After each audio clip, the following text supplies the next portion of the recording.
Hello student, आज आप लोगों के लिए एक वीडियो बनाने जा रहे हैं। जो आज का वीडियो है बीए फर्स्ट ईयर जो वार्षिक परीक्षा होगी या प्राइवेट वालों की, उसी के इतिहास का फर्स्ट पेपर का ऑब्जेक्टिव प्रश्न का वीडियो बनाने जा रहे हैं। क्योंकि बच्चों का ये मांग था और बार बार बच्चे मैसेज कर रहे थे यूट्यूब पर कि सर इतिहास का भी एक वीडियो बना दीजिए। तो याद रखिएगा, यह वीडियो इतिहास का है। और एक चीज़ बच्चों, आप लोग को क्लियर मैं कर देना चाहता हूँ कि अगर आप लोग किताब कोई भी ख़रीदे होंगे, यूपीएच ख़रीदे होंगे, तो उसमें याद रखिएगा कि उस यूपीएच और उस क्या बोलते हैं किताब में, अगर आप लोगों का कहीं भी सेमेस्टर लिखा होगा तो उस किताब को मत पढ़िएगा। क्योंकि रेगुलर और प्राइवेट में धरती आसमां का अंतर है, बहुत ज़्यादा सिलेबस में अंतर है। तो आप लोग पढ़ेंगे फिर आप लोग को मैच नहीं करेगा। फर्स्ट पेपर का तो मैं प्रश्न बता रहा हूँ, उसको आप लोग पढ़ा कीजिए। तो याद रखिएगा, राजनीति, इतिहास, शिक्षा शास्त्र, समाजशास्त्र और आप लोगों का प्राचीन इतिहास, यह 5 विषय की परीक्षा आप लोगों का फर्स्ट पेपर ऑब्जेक्टिव होगा और सेकेंड पेपर लिखित होगा और 100 नंबर का होगा।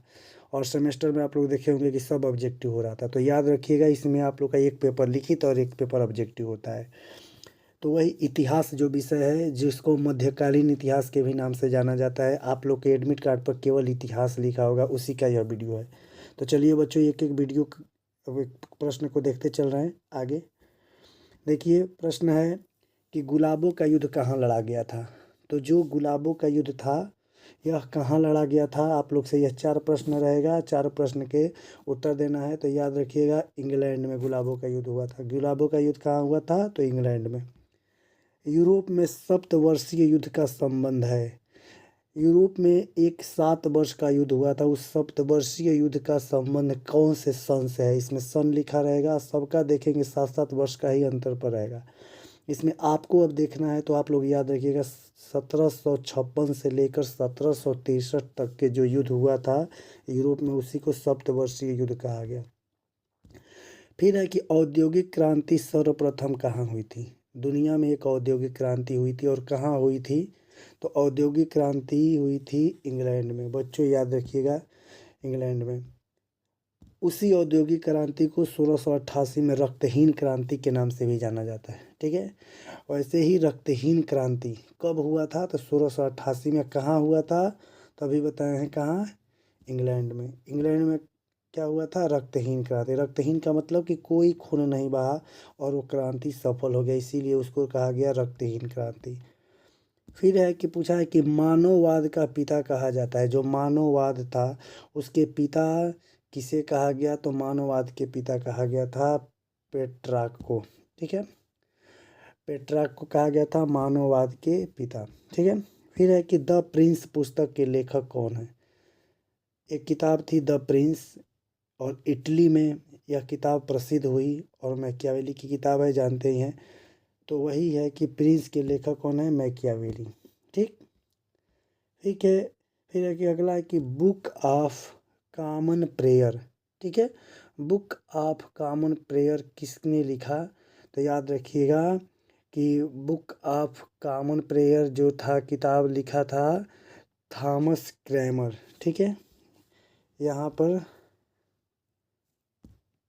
थॉमस, देखिए बच्चों उसका नाम नहीं है, गलती से पेट्रार्क लिख दिया है यहाँ पर, थॉमस क्रेमर। ठीक है, ये याद रख लीजिएगा, ये गलती हो गया है, प्रश्न पेट्रार्क लिख दिया गया है, पुराना प्रश्न को ही उतार दिया गया है। तो याद रखिएगा, थॉमस क्रेमर के किताब का नाम था ये बुक ऑफ कॉमन प्रेयर। ठीक है, 8वां है कि 30 वर्षीय युद्ध का अंत कब हुआ। 30 वर्षीय युद्ध चला था यूरोप में, और उसका अंत कब हुआ, तो वेस्टफेलिया की संधि। याद रखिएगा, वेस्टफेलिया से एक संधि होती है और उसी से इस युद्ध की समाप्ति होती है। फ्रांस में स्टेट जनरल क्या था। जो फ्रांस में एक स्टेट जनरल था वो क्या था, तो सभा थी। सभा को कहा जाता था स्टेट जनरल। फिर है कि किस राजा ने स्वयं को इंग्लैंड के चर्च का प्रधान बना लिया। ठीक है, पूछा है कि किस राजा ने स्वयं को इंग्लैंड का चर्च का प्रधान बना लिया। तो याद रखिएगा हेनरी अष्टम। इसने क्या किया था, इंग्लैंड में चर्च हुआ करता था, जैसे मंदिर मस्जिद होते हैं, उसी के चर्च का प्रधान बना लिया था अपने आप को ही। ठीक है, फिर है 11वां, मार्को पोलो कहाँ का यात्री था। जो मार्को पोलो था वह कहाँ का यात्री था, तो जानते ही होंगे आप लोग, इटालियन था वो। ठीक है, इटली का था। ठीक, फिर है कि स्पेन में अरमेडा क्या था।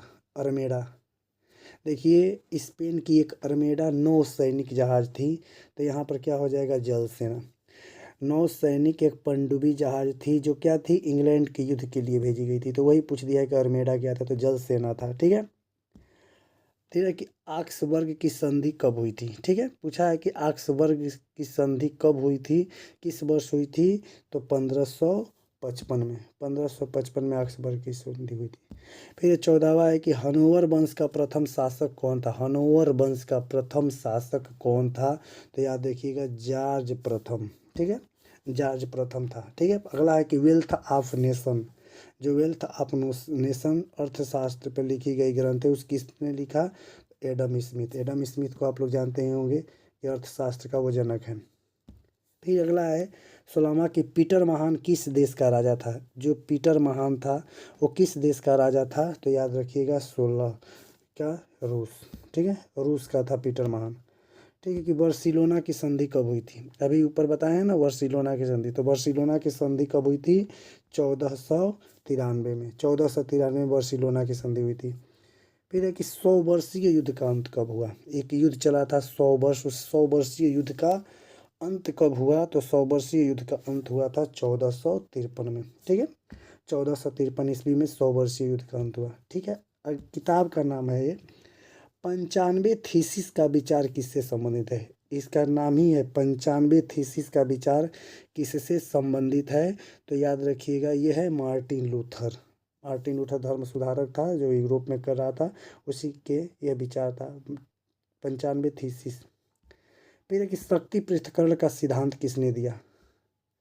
ठीक है, शक्ति पृथक्करण का सिद्धांत किसने दिया था, तो शक्ति पृथक्करण का सिद्धांत जानते ही होंगे मॉन्टेस्क्यू ने दिया था। जो आज अमेरिकी मॉडल है संविधान का, वह इसी पर आधारित है, शक्ति पृथक्करण।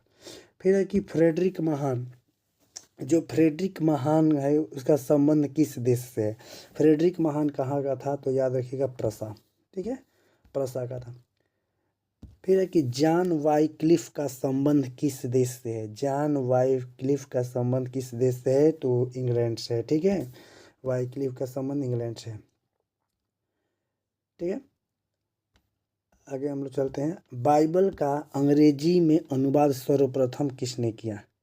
जो बाइबल था जानते होंगे, उस बाइबल का अंग्रेजी में अनुवाद सर्वप्रथम किसने किया, तो जॉन वाइक्लिफ। अभी ऊपर सुना है ना, इंग्लैंड का था, और वो क्या थे, इंग्लैंड के थे, और उसने क्या किया था, बाइबल का अंग्रेजी में अनुवाद किया था। अगला है कि प्रोटेस्टेंट संघ की स्थापना कब हुई थी। जो प्रोटेस्टेंट था उस संघ की स्थापना कब हुई थी, तो याद रखिएगा बच्चों 1608 में हुई थी प्रोटेस्टेंट संघ की स्थापना। ठीक है, अगला है कि फिलिप द्वितीय कहाँ का शासक था। जो फिलिप द्वितीय था वो कहाँ का शासक था, तो याद रखिएगा स्पेन का शासक था फिलिप द्वितीय। ठीक है, अगला है कि डिवाइन कॉमेडी किसकी रचना है। जो डिवाइन कॉमेडी एक किताब है, उस डिवाइन कॉमेडी किसकी रचना है, तो याद रखिएगा दांते। उसका नाम है टोटल दांते एलिगिरी। ठीक है, उसी के किताब का नाम है डिवाइन कॉमेडी। कोई पूछा है कि डिवाइन कॉमेडी किस भाषा में लिखी गई थी। जो डिवाइन कॉमेडी थी वो किस भाषा के में लिखी गई थी, तो याद रखिएगा बच्चों इटालियन भाषा में लिखी गई थी। इटालियन भाषा में डिवाइन कॉमेडी लिखी गई थी। जार की उपाधि कहाँ के शासक धारण करते थे। जो जार, जार का शासक, जार सुनते होंगे ना, जार प्रथम, जार द्वितीय, जार 14वां जार, तो ये जार की उपाधि किस देश के शासक करते थे, तो रूस के। ठीक है, अगला है कि यूरोप का बीमार व्यक्ति किसे कहा जाता है। यूरोप में किस देश को बीमार राज्य कहा जाता है या बीमार व्यक्ति कहा जाता है, तो याद रखिएगा तुर्की को। ठीक है, तुर्की को बीमार राज्य कहा जाता है। ठीक है, इसको याद कर लीजिएगा आप लोग बढ़िया से। ठीक है, अगला है कि मार्टिन लूथर कहाँ का था। जो मार्टिन लूथर था वो किस देश का था, तो मार्टिन लूथर देखिए जर्मनी का था। ठीक है, जर्मन था। फिर है कि प्रोटेस्टेंट का प्रणेता कौन था। प्रोटेस्टेंट जो था उसका प्रणेता कौन था, तो याद रखिएगा मार्टिन लूथर। यहाँ पर केवल लूथर लिखे हैं, समझ जाइएगा मार्टिन लूथर। सामाजिक समझौता पुस्तक, इसका नाम ही है सोशल कॉन्ट्रैक्ट। पॉलिटिकल साइंस में भी आप लोग इसको पढ़े होंगे। तो सोशल कॉन्ट्रैक्ट पुस्तक यानी कि सामाजिक समझौता पुस्तक का लेखक कौन है, तो रूसो, जीन जैक्स रूसो इसका पूरा नाम है। कहीं जगह जे रूसो लिखा रहता है तो कन्फ्यूज मत होइएगा, जीन जैक्स रूसो उसको कहते हैं, ठीक है। अगला है कि पोलैंड का बंटवारा संबंधित है। तो पोलैंड का बंटवारा मतलब कहने का मतलब किससे इसमें संबंधित है, तो वही है कि कैथरीन महान, ठीक है। कैथरीन महान ने पोलैंड का बंटवारा किया था, ठीक है। अगला है इंग्लैंड में दीर्घ पार्लियामेंट के नेता कौन था। जो इंग्लैंड में एक दीर्घ पार्लियामेंट बहुत प्रसिद्ध थी, उसका नेता कौन था, तो याद रखिएगा क्रॉमवेल। क्रॉमवेल यहाँ हो गया है, क्रॉमवेल था नाम उसका पूरा। स्पिरिट ऑफ लॉज एक किताब है, स्पिरिट ऑफ लॉज अभी सुने हैं ना, शक्ति पृथक्करण का सिद्धांत मॉन्टेस्क्यू, तो उसी के किताब का नाम है द स्पिरिट ऑफ लॉज। इसी में उसने शक्ति पृथक्करण का सिद्धांत।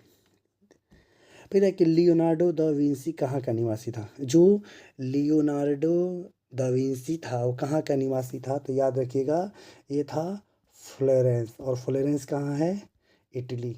तो याद रखिएगा ये दोनों नाम आ सकता है, तो जो भी है फ्लोरेंस का एक नगर है इटली, उसी में इसका जन्म हुआ था।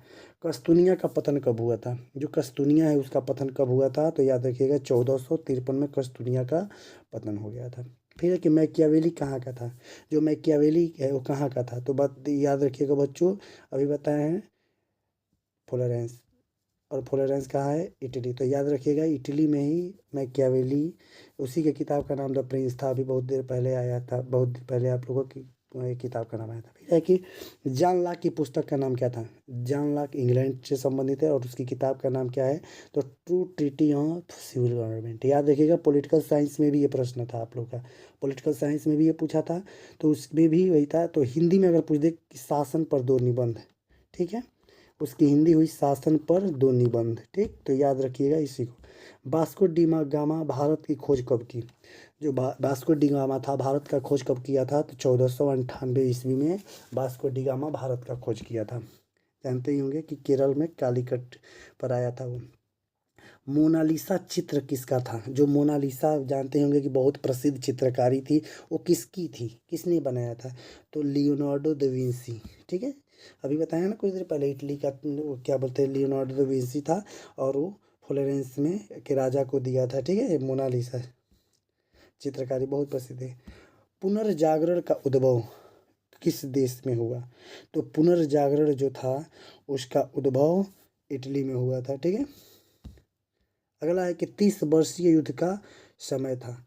जो 30 वर्षीय युद्ध अभी बताए हैं ना कि कब से कब चला, तो 1618 से 1648। देखिए सब में सम बराबर बराबर दिखेंगे, लेकिन 1618 से 1648 याद रखिएगा, इसी में चला था 30 वर्षीय युद्ध। फिर है कि द एज ऑफ लुई 14 के लेखक कौन है। किताब का नाम है लुई 14वां, जानते ही हो आप लोग, बहुत ही ताकतवर था। उसके नाम से एक किताब थी द एज ऑफ लुई 14, किसकी रचना है, तो याद रखिएगा वाल्टेयर, ये फ्रांस में दिया था, ठीक है। अगला है कि पीटर महान का जन्म कब हुआ था, तो पीटर महान का जन्म 1672 ईस्वी में हुआ था। ये बच्चों आप लोगों का 45 प्रश्न था, और प्रश्न अगर टाइम मिलता है तो आप लोग के लिए बना देंगे। तब तक इस प्रश्न को बढ़िया से एक बार रट लीजिए, आप लोग नोट्स बना लीजिए अपनी कॉपी में, बढ़िया से इसको लिख लीजिए और इसको नोट्स बनाकर आप लोग पढ़ा कीजिए। धन्यवाद बच्चों। इस वीडियो को ज़्यादा से ज़्यादा लाइक कर दीजिए, शेयर कर दीजिए, और सब्सक्राइब नहीं किए हो सब्सक्राइब कर ले। धन्यवाद।